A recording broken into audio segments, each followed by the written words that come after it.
तीन चोर कभी घमंड न करें। बहुत दिनों की बात है। किसी शहर में रमन, भीसा और राका तीन चोर रहते थे।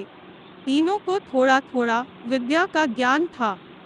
तीनों चोरों को विद्या का ज्ञान प्राप्त होने के कारण बहुत घमंड था। विद्या द्वारा तीनों चोर शहर में बड़े बड़े लोहे की तिजोरियों को तोड़ देते थे और बैंकों को लूट लिया करते थे। इस तरह तीनों चोरों ने शहर के लोगों की नाक में दम कर रखा था। एक बार तीनों चोरों ने एक बड़े बैंक में डकैती करके सारा माल उड़ा दिया। तब पुलिस को खबर हुई तो तीनों चोरों को पकड़ने के लिए तलाश करने लगी। मगर तीनों चोर पास ही के एक घने जंगल में भाग गए। तीनों चोरों ने देखा कि जंगल में बहुत सी हड्डियां बिखरी पड़ी है। रमन ने अनुमान लगाकर कहा, मिनुस ये तो किसी शेर की हड्डियां है। मैं चाहूँ तो सभी हड्डियों को अपनी विद्या के ज्ञान द्वारा जोड़ सकता हूँ।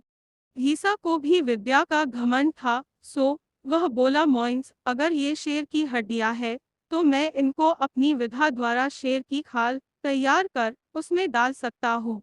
रमन और भीसा की बात सुनकर राका का भी घमंड उमड़ पड़ा और उसने कहा, मोइंस तुम दोनों इतना काम कर सकते हो तो मैं भी अपनी विद्या द्वारा इसमें प्राण डाल सकता हूँ। तीनों चोर अपनी विद्या का प्रयोग करने लगे। कुछ देर बाद रमन ने सारी हड्डियों को जोड़ दिया और भीसा ने शेर की हुबहू जान जान डाल दी। थोड़ी देर में तीनों चोर सामने एक जीवित भयानक शेर को देखकर थर थर कांपने लगे।